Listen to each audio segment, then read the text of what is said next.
So it feels good to be home, definitely. I've got the record holder, 100 meters, national record holder, 100 meters, Benjamin Azamati joining us. And he's going to be telling us a whole lot. Azamati, how does it feel to be back home? It feels good. I mean, I like the atmosphere, and a few friends welcomed me. My family called me and a whole lot. So it feels good to be back home. And you cannot run away from what you know how to do. You are back home and you are the athletics oval. Yeah. So what's happening here? What are you telling the kids? Yeah, so it's about a program that's happening in Kumasi. Yeah. So I'm actually coming. I actually came back because of the program. So I just came here to, I mean, I serve as a motivation for them. So just give them one or two few talks, and then maybe correct some things that I know and all that, just to help them. Yeah, I know how the feeling is like. Azamati is modest, doesn't want to make it sound like, but you will start to these ones, and I'm sure the reaction that you saw yesterday was very, very important when you saw that. Now, I don't know, when you sit back and you look at your year that started with a lot of power from January through to March to April, down into the Olympics and out. I mean, what comes to mind? What goes through your mind when you look at your year, 2021? Yeah, I mean, I feel it's been really a good season for me. I know for sure that it has not been my best season yet. I know there's more to come and all, but it has been a season of records. It got to a time, every time I run, it has to be a record and all that. I'm proud of it, and I want to, move on with the same thing, the same standards for myself. Every time I run, I want records to be broken and all that. Of course, there are few records I didn't get that I'm looking at the next season. And also there are other set goals that I'm looking at the next season. There's Commonwealth Games coming up, there's World Championship coming up. I'm training, I'm practicing towards all those games. And I just don't want to go there to go represent. This time I want to go there, go get something, go get laurels. So that's basically what I'm thinking, and I'm actually working. Working towards. I mean, we go back to what's happening in Texas, and I'm just thinking, how are you coming to terms with it? Because you've taken the whole school by surprise. The last time, the commentator was Azamati, like a race car, the latest race car, Azamati. I mean, did you believe you could do that? Yeah, it's all about determination. All the time I say, once you have the 3 Ds in life, you're good. You have to be determined, disciplined, and then dedicated. So once I have these 3 Ds, I'm good to go. I mean, it's not something that I didn't think I couldn't make it. No, I knew once I worked hard towards it, I'm gonna get it. So it coming. Yes, some of them came as a surprise, but I knew what I would be able to do. I knew I am geared towards this. I can do this and all that. So most of them didn't come as a surprise to me, but of course there were 1 or 2 things like running the 9s, running the 20.13. They all came as a surprise to me, but yet I didn't doubt my qualities or my potential. So yeah, indeed, a lot of people have heard of my school, because where my school is, Kenyan, Texas, a lot of people have not heard West Texas A&M, but because right now they have a guy that went to the Olympics, and they have people tweeting about him. They're all over Instagram and everything. So I think it really got the exposure, and I'm happy about it. I mean, a guy from Ghana, making a country, making a school in the US be that known. I mean, it's something to boast about. So I feel very honored, and I feel it's a good thing, and I feel I've really contributed to the school so far. I just want you to take me through it. I mean, how is your everyday life like? I mean, when you're walking around the campus, I can imagine. I know you felt a different level of that here at the University of Ghana. There's a lot of nostalgia to walk out there and you see your Samba Hall and all your guys. But how is life like walking on the streets of Texas? So it's first when I got back from the Olympics. I mean, you are going to class and people will be pointing fingers at you. Hey, this is the Olympian. I mean, you get professors, bragging, hey, I have an Olympian in my class. You understand? And that time, all the classes I've been to, like the teachers will let you stand up just to talk about the experience, because most of them have not really had the feel of seeing an Olympian or talking to an Olympian and all that. So I mean, it's good, and looking at them motivates me. Looking at all those things wants me to do more. We just don't have to call you an Olympian, but let's say a world championship, like medalist, you got a medal in this and all that. So that's the target for me next time. So looking at all these things, I would say basically they inspire me, then they help me to do more of that. That is you soaking it in. How's your mom been soaking this in? Because at a point, I just feel like this may be too much for your mom to soak in. I mean, it's been such a roller coaster. I mean, how's she been coping? Well, she's proud. She's proud. I mean, to have a son that is really doing good in the sports, that everybody's mentioning his name everywhere she goes. And I mean, these are things that they can also boast about. They have their child in the athletics field, that he's doing so well. So I think her prayers have come true. This is all she wanted. That, hey, my child has to do good in the sport. And she did track too. So wow. Mean, yeah. No, you didn't. I didn't know this. Now, how come you never told me this? Oh, your mom did track. Yeah, she used to run 400 meters in SHS. So yeah, she did track, and she loves track. And so yeah, me coming out to be like one of the good guys right now. I mean, it's something that she really likes and she's happy about. Is she able to watch races live? Yes, she watches races, and even Instagram live or Facebook live. Wherever I have my interaction, she's there. My dad is there. They want to, have the feel of their son talking and all that. Okay. That shows how proud they are. I thought sometimes, sometimes mothers are a bit skeptic. They can't handle the emotion of seeing their son going through anything untoward, and so they just like to go back here. But it's good. I mean, how much, in terms of help, have your coaches up there done for you? They've really done a fantastic job. I mean. Obviously, Ghana takes me to Olympics. They just buy a ticket for me. But we are talking about a school that pay for my rent, give me stipends to feed myself. If I get injured, they take care of me. Yes, I'm running for them and everything. But before the Olympics, after the season is over, your coach is not obligated to train you. No, he can go have fun with his family and all that. But like, they took the chance to correct certain stuff about me, still sitting to train me for me to go to Olympics to represent my country, not theirs. They could have chosen not to, guide me and everything. You understand? But this time they chose to, be with me because of the love they have for me, because of the love they have for the sport. Yeah. And not just that, maybe because of my personality also. So they've really done a good job. Like, there are people that love what I'm doing and they really appreciate whatever that I'm doing, and because of that they want to go extra mile for me. So I'm really happy I'm under them, and they are bringing me up. Yeah, I can see that the America is also entering you small. It's okay. Yeah, the flapping here and there, it's okay, it's normal. It's okay, it's good. So I mean, I think for you and knowing you, I'm sure the Olympics played on your mind a lot. Yes, it did.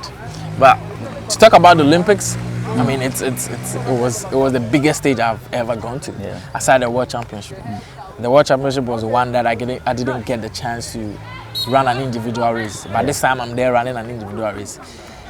But as a person representing West Texas A&M, representing Ghana, being a Ghanaian record holder, it brings a lot of pressure. You understand? So getting there, I was nervous. To be honest with you, I was really nervous. And to talk about the second fastest human in the world being by you, that's something extra. So, and I don't have the experience just like them. And if you could hear the commentator, he was like, yeah, I've been doing really well in the college system, but I have been running all by myself. You understand? So I don't have the experience that these guys have.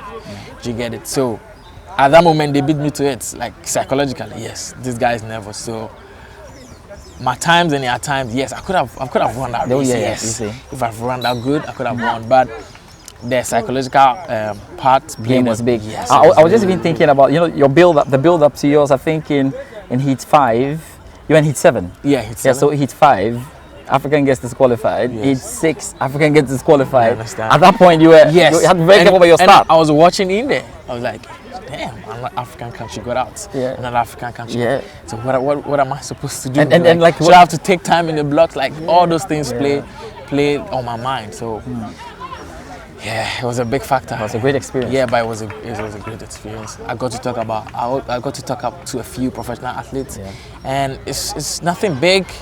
You just have to learn a few things from them and all that. I'm still in touch with them and they are helping me. So I think next year is going to come out good. Yeah, and the thing that you said about, you know, the experience that these guys have, because obviously because they go for more meets, Yes, that's they it. see each other more. Yes.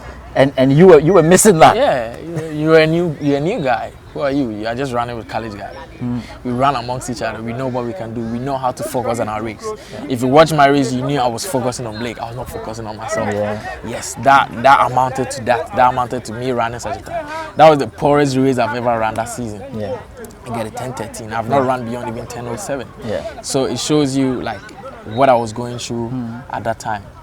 And also, I sat for 2 months before the Olympics. Yeah. You know, as a country, you know, other athletes had their country sending them to meet, their association sending them to meet. I didn't have the opportunity. My coaches couldn't enter me into meet. Do you get it? So I felt I lost my race shape and everything. So they all played a role in it. But you know, it's a learning process. And this time I don't have to sit down for the country to send me to meet now. I have to do things by myself. Do, Yes. So yeah, it was a great experience basically. It's important. It's important. It's going through that, and I wouldn't count the number of times he has watched the race over and over again, knowing Azamati and all of that. So you guys stay in touch. I mean, Joe Paul and the rest, you guys stay in touch. Yeah, we are in touch all the time. Joe usually calls. He's a guy that wants to check about all of us to know whether we are healthy and all that. So. Yeah, he's the team captain, so of course he has to do that. So, but we are very much in touch, and I think Sean is going to come down to train for World Indoor. So, yeah, when he comes, I'm going to train with him and all that. So, yeah, we are all in touch.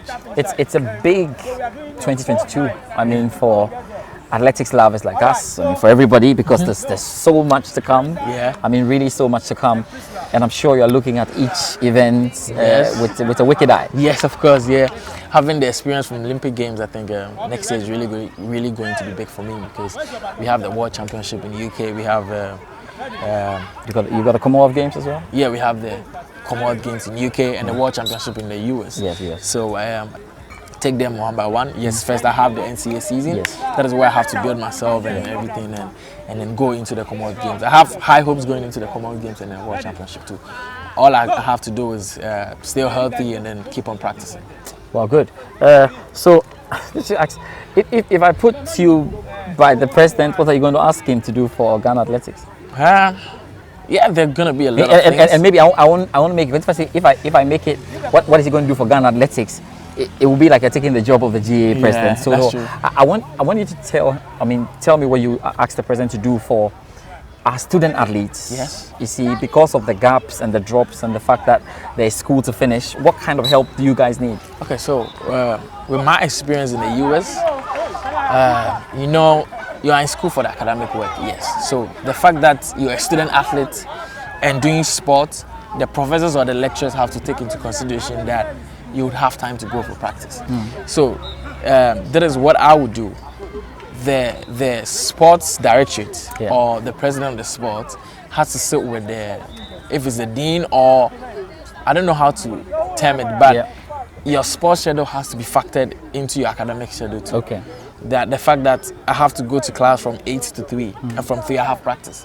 That means you don't have to pick any class that is beyond 3. Do you get it? That is what they do for me. And you can mix eyes. So far as your coach tells your professors that, hey, I have this event coming up. I'm going for a meet. You understand? So you can miss eyes and you can make up for it. But I think in Ghana here, no, you don't have that. When you miss it, you miss it. Yeah, in trouble. And you pay for it. So those things play a role in the athlete's head. I'm going for a meet. I'm leaving my academic work down. You are not even focused at that time. You need everything in the tracks. You need to be focused. But if you have a divided attention, it's not going to go well for you. No. So I think those things have to be considered. Factor the fact that they are sports people into consideration. Put them into their schedule. Let them have time to go for sports. Excuse them to go for meets and all that. And then aside that, yes, I know there have been coaches being sent to do IAF courses and all that.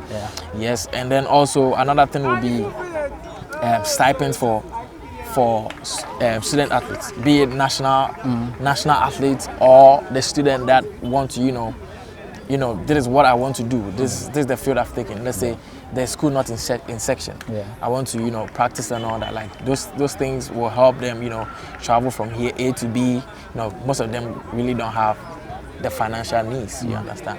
So you give them that, and then it's going to help them. And then one thing is, I've realized this when I was in the University of Ghana, my coach did the track and then also the gym. Yeah. It doesn't help because he has little knowledge about the gym. Yeah. So you would think you are improving the athlete, but no, you are not.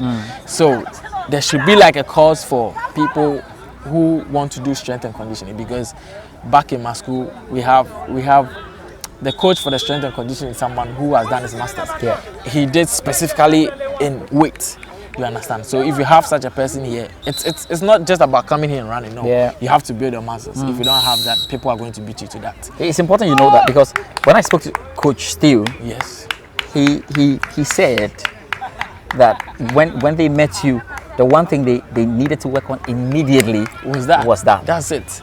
And look at how fine I am right now. Yeah. Yeah. So that was the only thing that was needed. My technique was fine. You can have all that, but if you don't have the strength, no, people are going to beat you all the time. So I feel like there should be a course for also strength and conditioning. Have a gym for national athletes.